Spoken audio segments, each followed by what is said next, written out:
Hello friends, सगळ्यांचं स्वागत आहे ज्ञानवंदन निष्केटर यूट्यूब चॅनलमध्ये. तर लक्षात घ्या, 1457 एक्झाम या एक्झामच्या अनुषंगाने रिझल्ट डिक्लेअर करण्यात आला आणि जे विद्यार्थी इलिजिबल असेल त्यांना विद्यार्थी मित्रांनो जॉईनिंग लेटर देखील आलेलं आहे डॉक्युमेंट व्हेरिफिकेशन करून. त्यानंतर काय झालं की बऱ्याच विद्यार्थी मित्रांनी डॉक्युमेंट व्हेरिफिकेशन करताना ऑप्टिंग आउट किंवा बरेचसे स्टुडंट डॉक्युमेंट व्हेरिफिकेशनला गेले नाही. त्या धर्तीवर ITI इन्स्ट्रक्टरने काय केलं की ITI DVTने काय केलं तर जे विद्यार्थी वेटिंग लिस्टमध्ये असतील त्या विद्यार्थी मित्रांना डॉक्युमेंट व्हेरिफिकेशन करता बोलवलं. शेवटचं 9 आणि 10 तारखेला डॉक्युमेंट व्हेरिफिकेशन करता बोलवण्यात आलं होतं.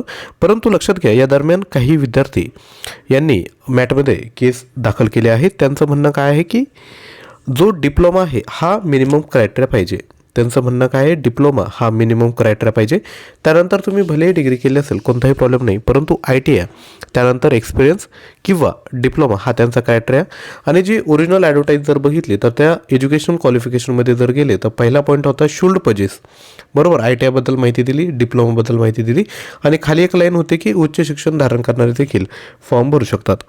तर आता DVTकडून अजून कोणतंही ऑफिशियल नोटिफिकेशन आलं नाही आहे, परंतु 22 तारखेपर्यंत हे चालणार आहे. 22 तारखेला हिअरिंग होईल, त्यानंतर नेक्स्ट अपडेट येणार आहेत.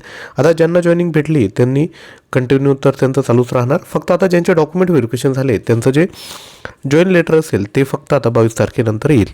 तर लक्षात घ्या, आपले जेवढे फ्रेंड्स आहेत त्यांपर्यंत हा व्हिडिओ पोहोचवा, कारण की खूप साऱ्या जणांचे मेसेज येत होते. त्या धर्तीवर क्लॅरिफिकेशन करण्याकरिता आपण हा व्हिडिओ आणला आहे. आणि जी ऑर्डर आहे कोर्टाची ती देखील आपल्याकडे आहे. त्यामध्ये त्यांनी यांचं जे म्हणणं आहे, ज्यांनी अपील केलं त्यांचं म्हणणं त्या ठिकाणी त्यांनी दाखल करून घेतलेलं आहे.